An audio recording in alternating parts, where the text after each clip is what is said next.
ये यूनिवर्सिटीज़ में, कॉलेज में जो लोग थोड़ा बहुत पढ़ लेते हैं, जो उनको लग रहा है कि वो बहुत होशियार हो गए हैं, बड़ी टैलेंटेड लोग हैं, तो वो लोग खुद लिबरल कहलाते हैं, अपने आप को खुले विचारों वाला मानते हैं और अभिव्यक्ति की आज़ादी को बहुत ज़्यादा वैल्यू देने लगते हैं। अपने आप को समझते हैं कि वो क्रांतिकारी हैं, वो समाज में बहुत बड़ा चेंज लाने चाहते हैं, वो अपने आप को कार्ल मार्क्स समझने लगते हैं और वो मतलब एक अलग फ्रिक्वेंसी लेवल में जीने लगते हैं। इन्हीं को हम क्या कहते हैं, वामपंथी। इनको लगता है कि ये बहुत होशियार है, ये हर मुद्दे को जानते हैं, सब कुछ समझते हैं, ये सरकार तक को हिला सकते हैं। और ये फिर शुरू कर, ये किसी न किसी क्षेत्र में जाते हैं, ये जाते हैं फिल्म इंडस्ट्री में जाते हैं, काम करते हैं, होते हैं करेजियस, होते हैं, पढ़े लिखे होते हैं, कलेजा तो इनके पास होता है। पत्रकारिता में जाते हैं, यूनिवर्सिटीज़ में प्रोफेसर बनते हैं या राजनीतिक दलों के कार्यकर्ता बनते हैं। फिर ये शुरू करते हैं अपनी एक हिपोक्रेसी। इनकी लॉयल्टी जो होती है वो अपनी विचारधारा के प्रति होती है, जो विचारधारा चीन से आयातित विचारधारा, वामपंथी विचारधारा। चीन जो है वो हर साल $2 बिलियन की रकम अपनी विचारधारा को पूरे देश दुनिया में फैलाने के लिए करता है। इसके लिए वो कम्युनिस्ट दलों को, वामपंथी दलों का इस्तेमाल करता है, उनको फंडिंग करता है, यूनिवर्सिटीज़ के प्रोफेसर को फंडिंग करता है, हर देश के उन मीडिया चैनलों को चुनता है जो उस देश की सरकारों के खिलाफ जहर उगलते हैं, उनको प्रॉपर फंडिंग करता है। फिल्म इंडस्ट्री के लोग जो होते हैं, जो एक धर्म विशेष से आते हैं, जिनके लिए रिलीजन सबसे महत्वपूर्ण होता है, देश के ऊपर महत्वपूर्ण होता है, बताएंगे कभी नहीं लेकिन होता है, चाहे जितना पढ़ा लिखा बंदा हो, तो उनकी फंडिंग करते हैं। अब ये पूरी दुनिया में सोशल मीडिया के ज़माने में जो है अपने अपने एजेंडे साधने की कोशिश कर रही है। ये वामपंथी जो अभिव्यक्ति की आज़ादी की सबसे बड़ी बात करते हैं, बोलने की आज़ादी, रहने खाने की स्वतंत्रता के बहुत बड़े समर्थक हैं और ये चीन से इनका प्रॉपर फंडिंग होती, पैसा मिलता है। खुद मर्सिडीज कारों में घूमते हैं, बड़े बड़े बंगलों में रहते हैं और उस चीन की फेवर में हमेशा बात करते हैं, डायरेक्टली इनडायरेक्टली उसके बड़ी चालाकी से, होशियारी से माहौल बनाने की कोशिश करते हैं। और जबकि सच्चाई यही है कि जिस चीन का ये समर्थन करते हैं, जिस चीन के साथ रिश्तों को बढ़ाने पर जोर देते हैं, उस चीन का जो सबसे धनी आदमी है जैक मा, उसने बस सरकार के खिलाफ एक स्टेटमेंट दे दिया था और सरकार ने उसको 3 महीने के लिए गायब कर दिया गया। आज उसकी बोलती सरकार के खिलाफ बंद है। तो दुनिया के सबसे धनी आदमी, चीन का सबसे धनी आदमी का तो ये हाल है।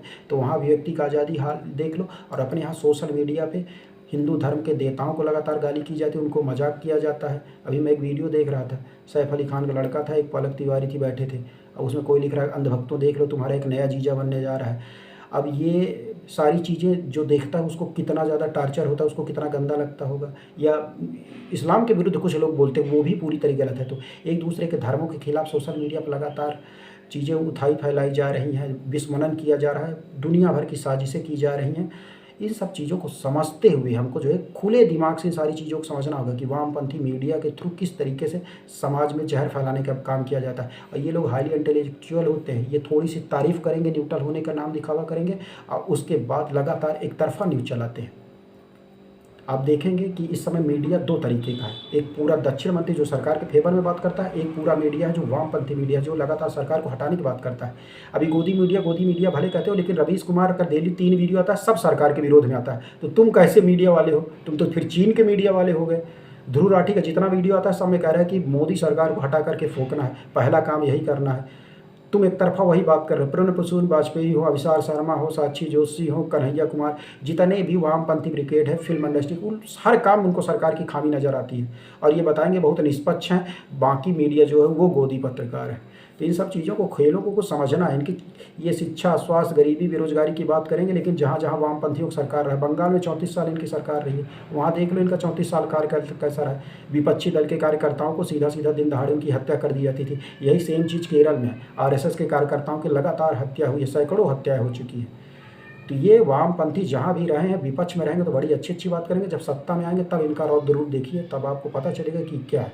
तो ये जो हिपोक्रेसी करते हैं ना पत्रकार, अभिव्यक्ति की आज़ादी के नाम पे लोकतंत्र खत्म हो जाएगा, संविधान, ये सब नहीं खत्म होगा। पहली ऐसी सरकार आई है जो इनके ऊपर तगड़े से वार की है, इनकी आँख में आँख डाल करके नोचने का काम कर रही है, तो इनको रगड़ने का काम जारी है। और 10 साल का शासन हो गया लेकिन कहीं कोई एंटी इनकम्बेंसी नहीं है। जाहिर सी बात है सरकार ने काम किया है इसी मुद्दे से। देखिए अब विकास हुआ है कि नहीं हुआ है, कितनी बोलने की आज़ादी है, नहीं आती। आप खुद अपने देवन में देखो कि आपको कौन कितना रोक रहा है, आप कौन सा काम नहीं कर पा रहे, सरकार कौन से काम में अड़ंगा डाल रही है। तो खुद ऑब्जर्व करके हम समझ सकते हैं कि सरकार अच्छी है कि बुरी है। फिर आप अपने अब मतदान के व्यक्ति के लिए खुद स्वतंत्र है। तो इस वीडियो में फिलहाल इतना ही। लोकसभा चुनाव संबंधित मेरे लगातार वीडियो आते रहेंगे। चैनल को सब्सक्राइब करें, लाइक करें, शेयर करें और कमेंट के माध्यम से अपनी राय जरूर रखें। Thank you very much.